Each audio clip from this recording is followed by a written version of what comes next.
Hello everyone and welcome back to my channel. Today I wanted to give you a brief uh talk on how I felt about this game, The Castle of Frankstone, and my honest review after playing it from start to finish. Um let's get into it. Obviously, my PC isn't the best, so I wasn't able to run this at the standards I wanted to run it because it's framey, but for someone who loves supermassive games and behavior for Dead by Daylight, this game could not have been more perfect in my opinion. The story was amazing. Everything about it, from start to finish, was a 10 out of 10 in my opinion. Now I've seen the reviews behind this game and everyone's complaining about how buggy it is and how it keeps crashing. I personally did not have a single crash. I live streamed it from start to finish. It was 6 hours long. So you can watch that. We had no audio. I'll leave that in the description below if you can go watch that gameplay. But if you do watch that gameplay, you will notice that I did frame quite a bit when it came to switching from one environment to another. So that is like one of my only complaints at the minute, is the fact that I kept freezing and framing every time it went from one location to another, which in this game it happens quite a lot because you're going through a perspective of the past and then the present. I wouldn't say so much in the future, unless you're going through one scene with one character, but it's very small. It does not last long, and it goes back to being in the past. Um, but I do rate this game a good 10 out of 10 in my opinion. And before anyone comes and goes nuts at me, that is my opinion on how I felt about this game. The story was incredible from start to finish. You really learn to love, in my opinion, you learn to love two specific characters more than the rest. Um, in my gameplay, I didn't get enough time with one character because I clicked the wrong option and they did die. But after you finish the game, you unlock the ability to go and play every single scenario back. So we'll be doing that. I probably won't record that or live stream it because it is so long. But I was reading through the reviews, and people who have like 10 hours on the game are saying like how it was so bad, the scenarios made no sense, and I really don't understand those reviews at all. Genuinely, from the start to finish, it made sense. The story made sense. All the characters' decisions on how they got from point A to point B made sense. How if a character died, you can understand how and why they died. The only questions I have after playing this, which was the only part of the story that I didn't click onto or understand. I don't know if I missed a part or if I just wasn't paying attention at that one single part of the game. Was when a character died, out of nowhere. They were killed. I'm not going to give the context in case you haven't played it. This is a spoiler-free review, as I don't want to spoil other people's opinions or how far they are through the game. I don't want to give any indications of what happens, but one person does die in my gameplay. I don't know if it's different for you because the cutting room and all the different scenarios. It didn't make sense to me because I didn't see how or how it led to that particular part of the game. So I'm hoping if I play it through the cutting room, I can find out how or why it happened. I have a funny feeling it's because of one character that I set on one path. They went through a journey and they came back from the journey, and when they came back from the journey, I think it affected their story, the other person's one, and caused that death. I'm hoping if I go back and I change that scenario, that character will live. But yeah, honestly, I really do give this game a 10 out of 10. I really do not understand the hate it's getting. It's typical that it's getting the hate though because it's made by behavior, and people in the DBD community are so, I don't want to call them out, but a lot of them are so toxic, and nothing completes them. So I had a funny feeling that something was going to come out with this game that people weren't going to enjoy, but from my gameplay and the way I played it, I enjoyed every part of it. Obviously, if I had the microphone turned on when I was playing through my gameplay, you would probably give me gasp at the different like twists and turns in the story, especially towards the end. If you're a DBD fan, the ending of this game could not have been more catered towards you at all. It is truly incredible, and I hope that Dead by Daylight, the game itself, expands on the ending of this game. I won't give away any information about that because obviously the game came out yesterday, and I don't want to spoil it for people who haven't had a chance to play it yet. But from that indication alone, they did it. If they don't move forward with that particular story in Dead by Daylight, then that's truly a missed opportunity. Um, but yeah, like honestly, I'd give this a highly good recommendation to anyone who's considering playing it.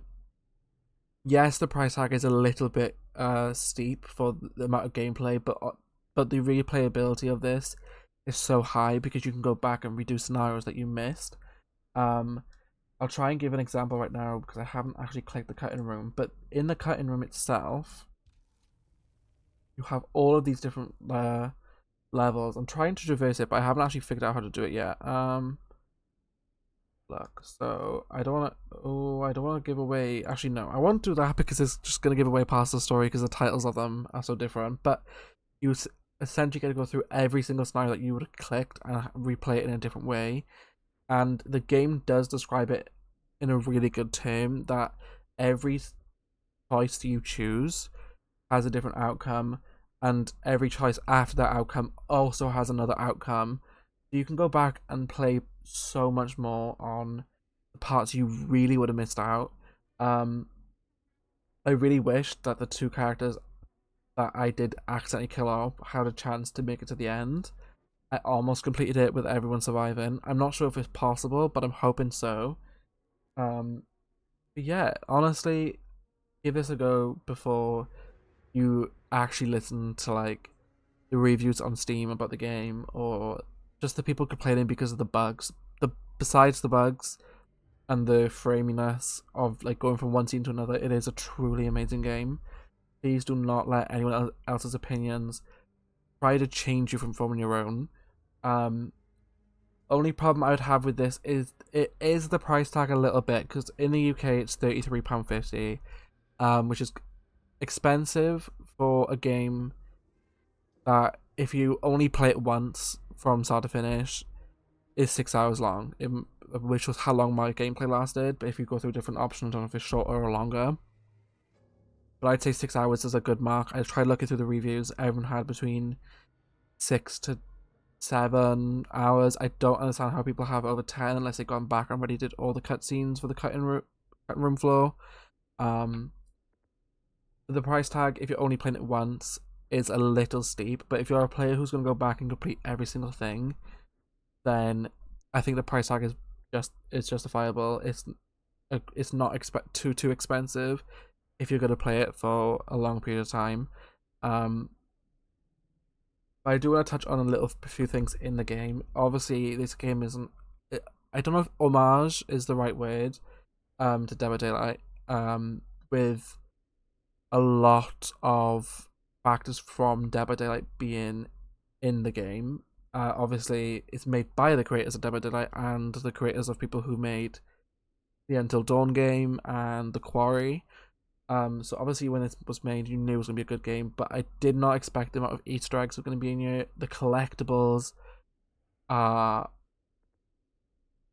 give a little bit of a spoiler, but you see it in the trailer, I'm fairly certain. They're the killers from DBD. There's only 12 of them. One of them's not in Dead by Daylight, but I won't give that one away. And when you go through the different scenes in the game, especially towards, I'd say the start, you go through a scene where you accidentally damage something and you have to find a way to repair it. And when you choose one of the options up between two options from one place to another, you go into a building and it has an item related to a killer from DBD and it makes the noises that they do. It has the little try not to give away who it is because obviously if you haven't seen the screenshots in the trailer, it does a little tune that that character would do as well, and I honestly, that part made me like whoa, because I really didn't think they'd add that much. There's even parts of the main game in DBD like again, spoiler, you can skip past this little part really quickly where you have to prepare generators, just like in DBD, to get from point A to point B, and it was so good. But please, if you are going to consider getting this game, please keep in mind that it is going to be a little bit buggy. Every game, when they release every single game, there's not been one game known to mankind where there has not been bugs when it first comes out. So obviously this one has a few bugs, and there was one part of the game where I noticed it. I obviously, if I had my microphone on during the gameplay, you would hear me say it, but I said it in real life as well because I was like, that's not supposed to happen.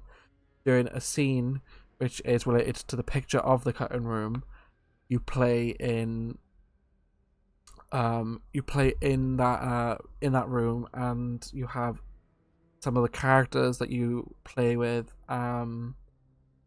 watch a scene happen in front of them, and it was literally a split second. I think literally a second where it cut from one angle to another, and someone who I didn't oh gosh, okay, someone who I didn't have in that part of my story was in the room with us, and then it cut back to another angle and they were gone. So I think that besides that one bug I had, which I was like, uh-oh, that's not supposed to be there, I just hit my microphone back, so it's fine.